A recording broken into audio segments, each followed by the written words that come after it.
this message is just for you. You are good enough. This is the episode for you.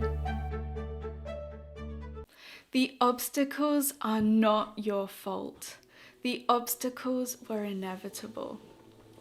So one of the things I've found in the last decade is that the more we learn about learning, the more we dive into the processes, the psychology of it, learning every trick in the book on habits, memory hacks, self-care. We've got all these tools in our toolkit.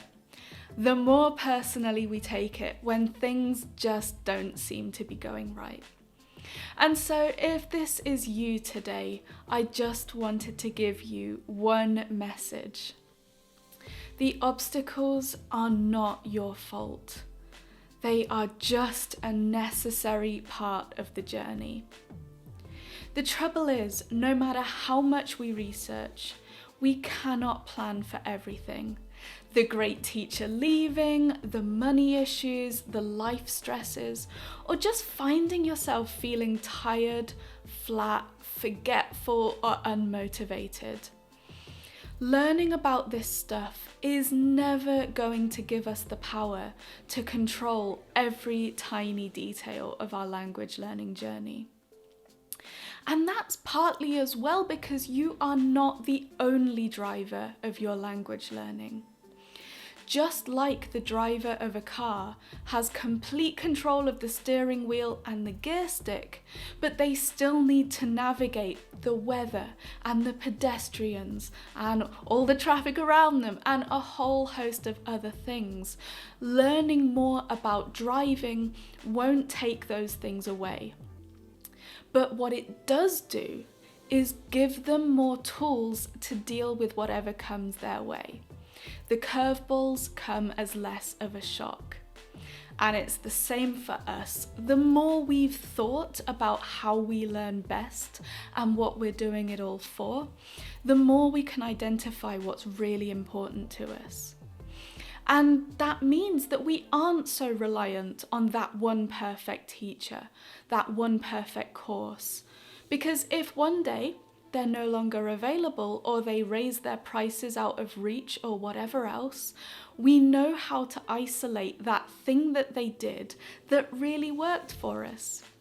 And now we can look for that again, perhaps in a completely different form elsewhere.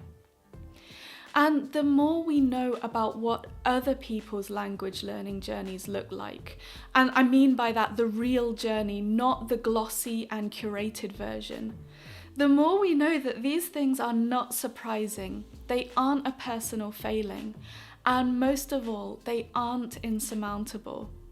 They happen to us all, and yet we will still get there in the end.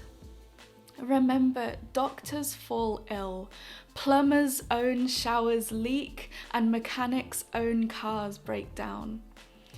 And you know what? I bet at least some of them take that personally too, but it doesn't mean that their knowledge was pointless, because it gives them the best chance of diagnosing the problem faster and responding directly to that problem rather than just sort of reacting haphazardly. And it's going to be exactly the same for you.